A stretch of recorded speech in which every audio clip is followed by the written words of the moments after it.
कर लेना चाहिए था यार। देखो जो आज का टॉपिक रहेगा ना रेहान, वो जी। उस चीज पर ही बेस्ड है जो हमने पिछला पढ़ा है। तो अगर अच्छा आपके मतलब पास रजिस्ट। जी कुछ कह रहे हैं। जी बोलिए, नहीं नहीं बोलिए। मैं ये बोल रहा हूँ कि जो हम पढ़ेंगे ना वो उसी चीज के ऊपर बेस्ड होगा जो हमने अभी तक पढ़ रखा है। जैसे L R okay. Circuit, L C R circuit, ये सब चीजों का क्या मायने होते हैं, क्या ये सिग्निफिकेंस होते हैं। ठीक है। जी। तो अब एक नई हेडिंग डालिएगा और इस पर लिख लीजिएगा वेरी इंपॉर्टेंट।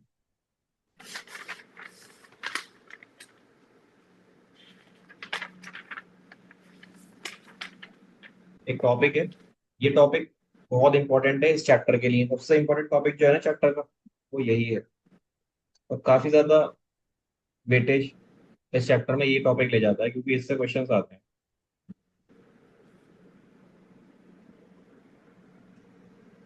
ठीक है ना। जी सर। तो लास्ट में क्या पढ़ा था आपने, एक बार बताएंगे मुझे, लास्ट हेडिंग क्या थी हमारी, बिल्कुल लास्ट।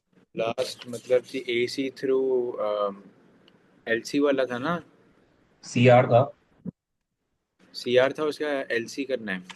एल सी मतलब आपने किया ये नहीं। करना है। जी मैं करूँगा। नहीं नहीं, एल सी कीजिएगा मत, तो मैंने बस ट्राई करने को बोला था, जरूरी नहीं आपको करना। अच्छा। हाँ, बिना रेजिस्टेंस दिए हम कंडक्टर को इंडक्टर और कैपेसिटर नहीं दे सकते, तो आप कीजिएगा मत, वो तो मैंने आपको ऐसे ही बोल दिया था। अब आपकी जो मोस्ट इंपॉर्टेंट यहाँ पर है, सब कुछ सेम ही रहेगा। इसमें लिखिएगा alternating current through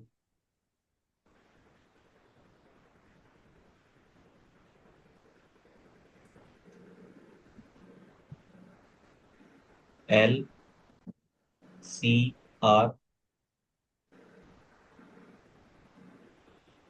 series circuit.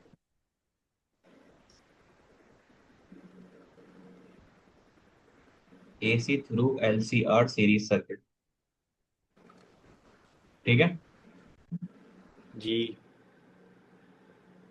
अब ये एल सी आर से समझ में आ रहा होगा सर्किट कैसा होगा, फिर भी मैं बना देता हूँ। तीनों। बस जी, तीनों होंगे। एक अल्टरनेटिंग करंट सोर्स है और ये तीन जगह से पास करेगा। One is your inductor, second one is your capacitor,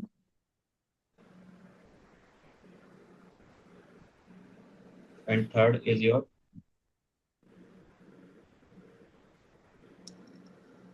resistance. तो इसको बोलते हैं एल सी आर सर्किट। ठीक है।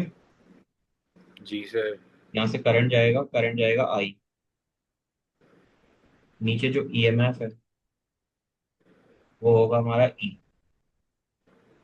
तो आप यहाँ पर जैसे हम हर बार लिखते हैं, चीज़ों को सिग्निफाई करते हैं या डिफाइन करते हैं, उससे पहले मैं यहाँ पोटेंशियल डिफरेंस बता देता हूँ। यहाँ जो पोटेंशियल ड्रॉप आएगा वो आएगा वीएल का, यहाँ जो आएगा वो आएगा वीसी का,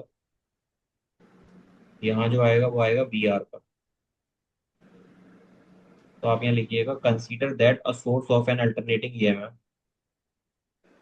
मेरी आवाज एक साइड से तो नहीं आ रही। नहीं। Consider that a source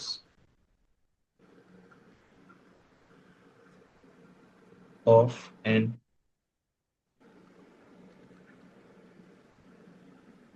alternating EMF is connected to series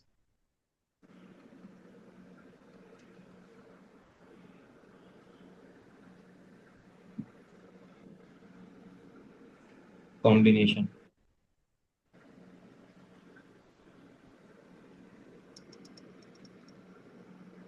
of the inductor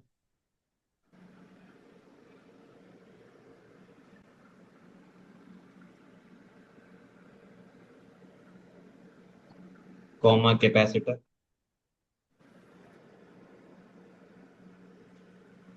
and register.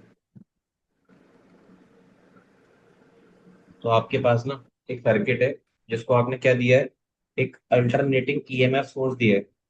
उसमें एल है, सी है, आर है, तीनों के तीनों। तो यहाँ पर अगर आप करंट देंगे तो क्या होगा? आ रही है बात समझ में? जी सर। होगा क्या, उसकी बात करते हैं। पहले नंबर पर हमारा हम लिखेंगे वोल्टेज अक्रॉस इंडक्टर। इसको हम लिखते हैं वी एल से। यहाँ पर अगर ओम फ्लो लगाएंगे तो वो हो जाएगा I into XL. Voltage across capacitor,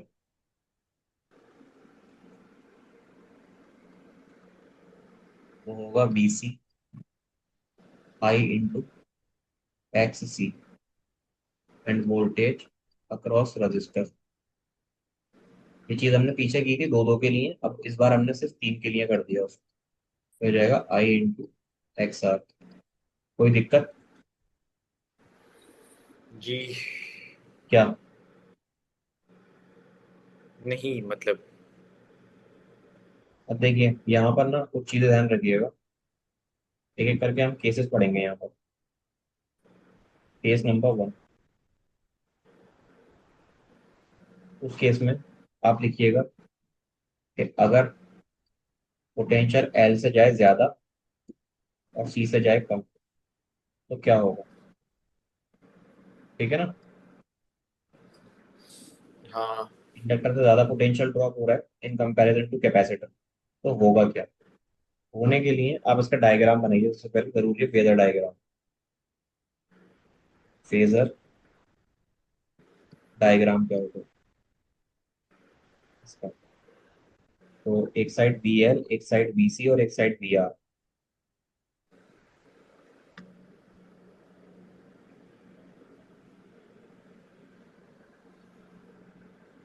बारिश आ रही है क्या?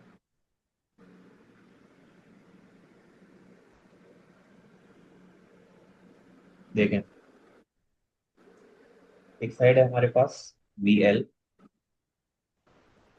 एक साइड है बी आर और एक साइड है बी सी। तो यहाँ पर ना आप तीन जगह वोल्टेज ड्रॉप नहीं कर सकते। आपका एम होता है कि आप दो ही जगह वोल्टेज ड्रॉप करा सकते। अगर तीन जगह कराऊंगा तो रिजल्टेंट कहाँ लूंगा? तीन वेक्टर में रिजल्टेंट नहीं ले सकते। तो आप यहाँ पर एक केस बना लीजिएगा। ये केस बहुत इंपॉर्टेंट है, ध्यान रखिएगा। मतलब क्या है ना, पता है इसका? ये जो पोटेंशियल ड्रॉप ऊपर की तरफ हो रहा है वो ज्यादा हो रहा है, नीचे की तरफ थोड़ा कम हो रहा है। इसकी वजह से क्या होगा, आपको एक ना इन दोनों का रिजल्टेंट दिखेगा इधर की तरफ, ये जिसकी वैल्यू होगी B L minus B C. इतनी बात समझ में आई? हाँ सर। ये होगा B L minus B C. अब जब आपका रिजल्टेंट इधर की तरफ है ना, तो एक आएगा आपका इधर की तरफ रिजल्टेंट, एक इसका और एक इसका रिजल्टेंट, जिसको हम बोलेंगे नेट ईएम। ठीक है? जैसे दो के बीच में पहले आ रहा था, इस बार तीन के बीच में पहले आपने क्या किया, इसमें और इसमें आपने एक डिफरेंस ले लिया, फिर इन दोनों का नेट ले लिया। तो ये जो नेट होगा ये होगा फाई के बराबर। दोनों में कितना फर्क है? पाई का फर्क है। क्लियर है इतनी बात? हाँ जी। अब आप अज्यूम कीजिएगा कि जो आपने करंट भेजा वो करंट जा रहा है इधर, पाई। लेकिन आपका जो पोटेंशियल है ना, वो इसके 90 डिग्री से ऊपर जा रहा है। ठीक है? आ रही है बात समझ में? हाँ जी जी, समझ में आ रहा है। ठीक है। अब देखो, अगर मैं ई की वैल्यू निकालूंगा इस ई की, तो ई की वैल्यू होगी किसके बराबर? वो होगी अंडर रूट, ये जो ऊपर की तरफ वेक्टर जा रहा है, यानी ये वाला वेक्टर और ये वाला वेक्टर, इन दोनों वेक्टर के बराबर ही होगी।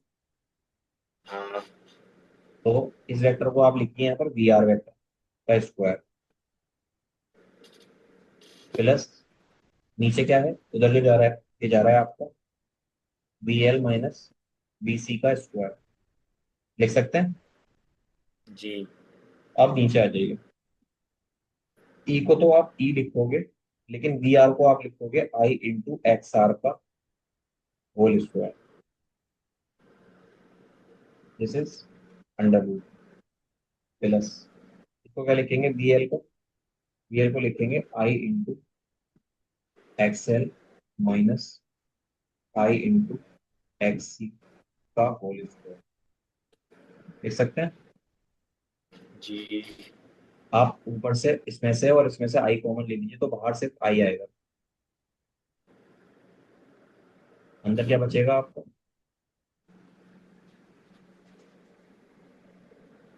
एक्स आर का whole square plus X L minus X C का होल स्क्वायर, ये हमारे ई के बराबर है। अब जो हमारा यहाँ से आई आएगा ना, वो हो जाएगा ई अपॉन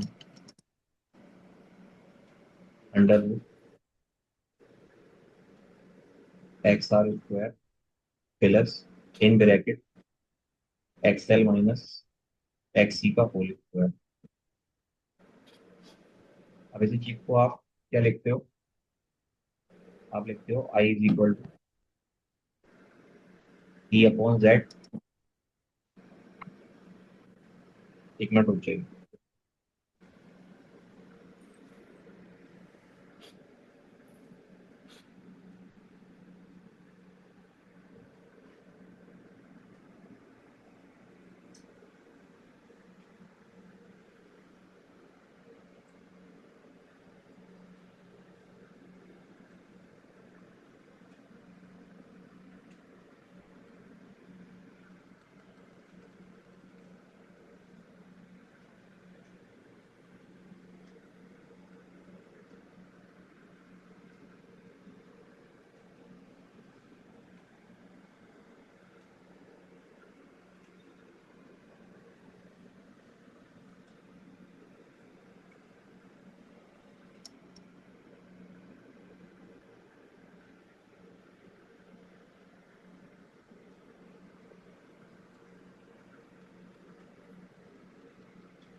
तो देखिए, ये हमारा जेड है, होगा क्या, ये जो आपने ये वैल्यू लिखी है ना, बेसिकली ये ओम्स लॉ टाइप का बनाता है, लेकिन इसको हम एग्जैक्ट ओम्स लॉ नहीं बोलते, क्योंकि Ohm's law is only applicable for the ohmic conductor. यहाँ पर आपको ओमिक कंडक्टर नहीं होते, ये इंडक्टर वगैरह जो होते हैं ना, ये ओमिक कंडक्टर की तरह बिहेव नहीं करते, लेकिन हम मान लेते हैं कि similarly it is behave like ohmic conductor. अब यहाँ क्या होगा, वैसे कंडक्टर आपके दिखने में वैसे ही होते हैं, लेकिन यहाँ ना थोड़ी चीजें डिफर कर जाती हैं बहुत लिटिल बिट। तो यहाँ आपने माना किसको है, देखो, ये जो जेड माना है आपने, जेड किसको माना है, जेड को पहले आप ध्यान रखिएगा क्या बोलते हैं, इम्पीडेंस बोलते हैं। तो हमारा जो जेड होगा उसकी वैल्यू हमारी है अंडर रूट एक्स आर का whole square plus X L minus X C का होल स्क्वायर। ये हो जाएगा R square plus omega L minus one upon omega C का होल स्क्वायर का अंडर रूट। तो ये हमारा जेड निकाला है। ये बात समझ में आ रही है आपको। जी। अब ये चीज हमने इससे पहले नहीं निकाली क्या, बस इसमें एक चीज क्या है ना, नई चीज ऐड हो गई है, और वो है आपकी एक नया पैटर्न, कि आपने दोनों पोटेंशियल न लेकर उन दोनों का ही रिजल्टेंट पोटेंशियल निकाल लिया। अब इस चीज को अगर मैं उल्टा करवाऊं, मैं अगर बीसी ज्यादा ले लूं तो क्या होगा, नहीं देख के बताइए, एक चीज होगी यहाँ पर क्या होगा, अगर हम वीसी लेंगे बीसी ज्यादा तो ले लेते हैं तो क्या होगा, ज़्यादा तो प्लस हो जाएगा। प्लस क्यों हो जाएगा। फिर मैं यहाँ पर जो आपने ये लिखा था ना, बी एल माइनस बी हाँ। सी, अगर बीसी ज्यादा होगा तो सेकंड केस में आप लिखेंगे बीसी माइनस बी तो L. VC minus V L, okay okay okay okay okay okay. लेकिन अगर आप इसका सबका होल स्क्वायर करोगे तो ज्यादा फर्क पड़ेगा नहीं यहाँ पर। ठीक अच्छा है। मतलब सेम ही रहेगा। जी। तो यहाँ अल्टीमेटली आपकी जो जेड की वैल्यू आई है वो कितनी आई है, ये यही पूछता है कि जेड की वैल्यू फॉर दी, किसके लिए, फॉर दी आपका जो होता है L C R. LCR circuit, क्या होगी, वो ये होगी। अब इसी चीज को मैं यहाँ पर थोड़ा सा और डिफरेंशिएट कर देता हूँ। जैसे कि आपका जो एक्स आर था, उसकी वैल्यू आर के बराबर होती है, एक्स एल की वैल्यू होती है ओमेगा इंटू एल, और एक्स सी की वैल्यू होती है 1 अपॉन ओमेगा सी। ठीक है। जी। क्लियर है इतनी बात। हाँ जी। तो अगर आपसे यहाँ पर हेडिंग डला कर लिखाया जाए कि what is the impedance of LCR circuit, तो हमें कुछ नहीं करना, इम्पीडेंस ऑफ एलसीआर सर्किट,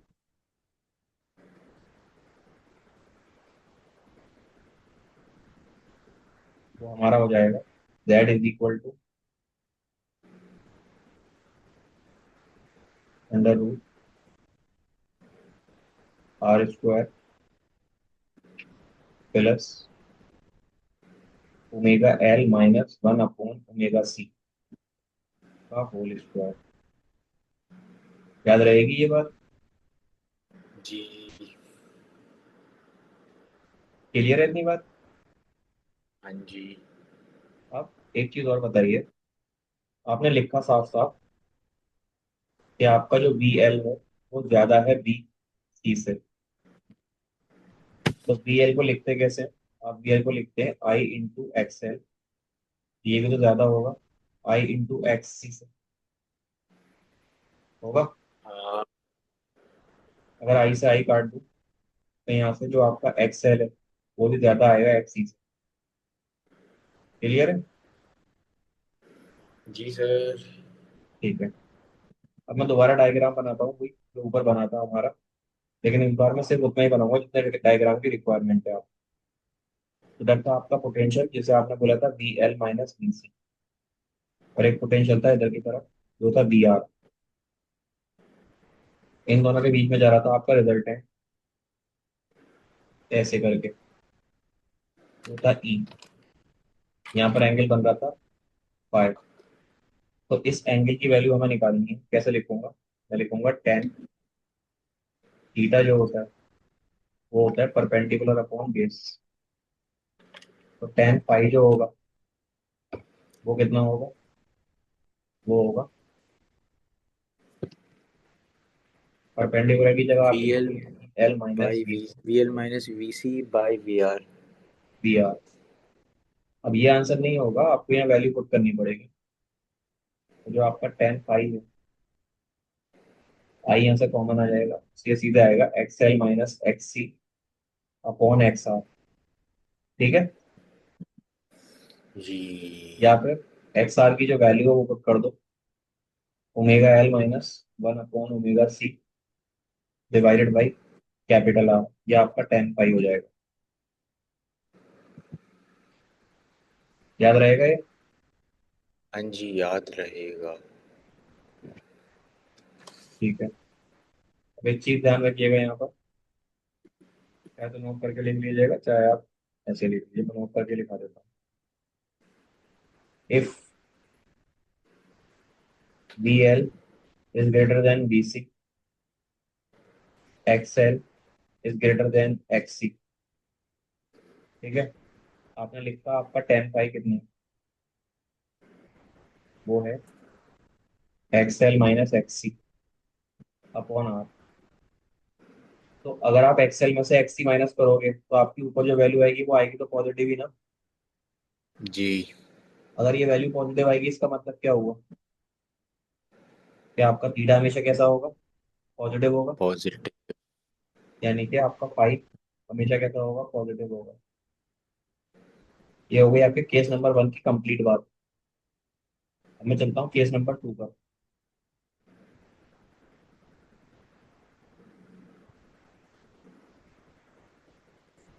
इसमें आप लिखिएगा कि जो आपका वी एल है वो कम है वी सी से। बाकी सारी कैलकुलेशन आपकी सेम होगी। जैसे आपने जेड लिखा था, वो था अंडर रूट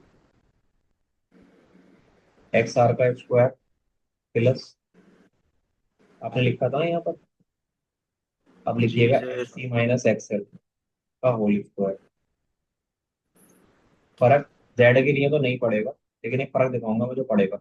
ये क्या है आपका, ये है आपका आर स्क्वायर, ये है 1 upon omega C minus omega L का होल स्क्वायर। तो ये हमारा जेड है under root R square plus 1 upon omega C minus omega L का होल स्क्वायर। ये हमारे इम्पीडेंस की वैल्यू आ। लेकिन अगर आप इस चीज को यहाँ लिखोगे, जैसे आपने ये बनाया था ग्राफ, इधर आ रहा था आपका बी आर, ऊपर आ रहा था आपका बी एल, नीचे आ रहा था वी सी। इस बार आपका बी सी ज्यादा है तो ये चीज नीचे आ जाएगी। तो इसका जो ग्राफ आएगा वो आएगा B C minus B L. ठीक है। और इसका जो जी। रिजल्टेंट आएगा, वो रिजल्टेंट आएगा इधर की तरफ ई। तो आपका थीटा बनेगा इधर 5।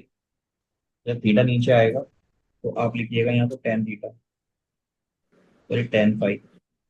टेन 5 बराबर हो जाएगा इस बार V C minus B L upon V R. ये हो जाएगा X C minus X L upon X R, यानी कि 1 upon omega C minus omega L upon R, which means your tan phi is equal to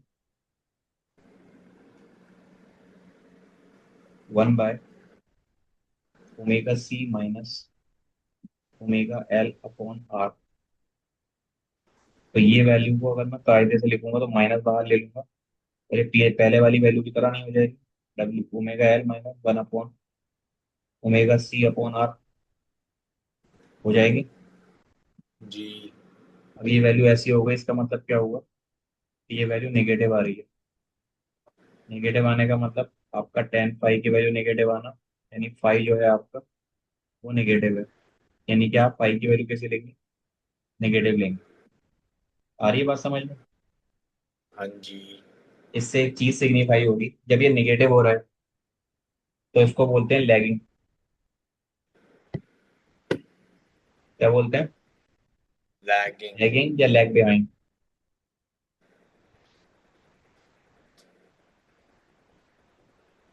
और अगर ये चीज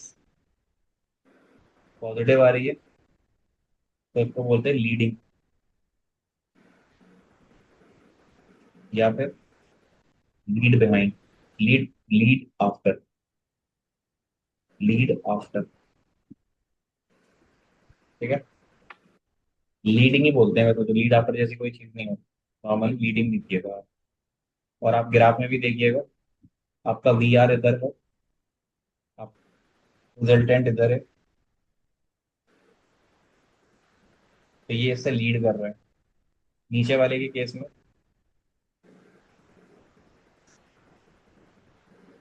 आपका वी आर इधर है और ये नीचे की तरफ जा रहा है, यानी ये आपका ई है, तो ये आपको लैग करेगा। आ रही है बात समझ में। जी। अब एक और केस बता देता हूँ। जब आपका बी एल और बी सी दोनों बराबर हो जाएंगे तो यहाँ पर आपका एक्स एल एक्स सी के बराबर आ जाएगा, यानी ओमेगा एल इसके बराबर आ जाएगा 1 अपॉन ओमेगा सी के। जी इस सर। ओमेगा को इधर ले जाओ, जी जी। नहीं, कुछ नहीं। Omega square is equal to 1 upon L C हो जाएगा। खाली ओमेगा की जो वैल्यू आएगी वो आएगी √1/L। 1/L। यानी कि ओमेगा जो आएगा वो आएगा 1/√LC। ये जो कंडीशन है ना, आपने नाम सुना रेजोनेंस जी। केमिस्ट्री के अलावा? केमिस्ट्री में सुना है। हाँ, केमिस्ट्री में सुना है। ये रेजोनेंस कंडीशन कहलाती है, या फिर इसका एक और नाम होता है रेजोनेटिंग कंडीशन। Resonating condition. तो रेजोनेटिंग कंडीशन कई बार क्वेश्चन में दे देता है और आपसे ओमेगा सॉल्व करा लेता है क्वेश्चन में। ध्यान रखिएगा, अगर रेजोनेटिंग कंडीशन दी है, इसको सीओ भी बोलते हैं। रेजोनेटिंग कंडीशन में क्या होता है, आपका ये इसके बराबर होता है। अब जब ये चीज इसके बराबर आ गई ना, तो आप टेन पाई कैसे निकालोगे? टेन पाई का फॉर्मूला आपने लिखा है VL - VC अपॉन VR। ये वैल्यू हो जाएगी 0। इसका मतलब जो पाई है ना आपका, वो 0 हो जाएगा।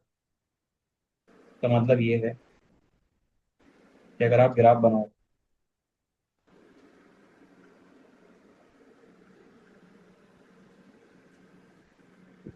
तो ये इधर ही आएगा, आपका EB इधर आएगा, ठीक है। जी। यहाँ पर ना तो लीड करे लैग करेगा ना लीड करेगा, ये पैरेलल चलता रहेगा इस केस में। आ रही है बात समझ में? हाँ। तो LCR सर्किट में मेनली हमारा काम होता है, ना तो हम लीड कराने दें ना हम लैग कराने दें।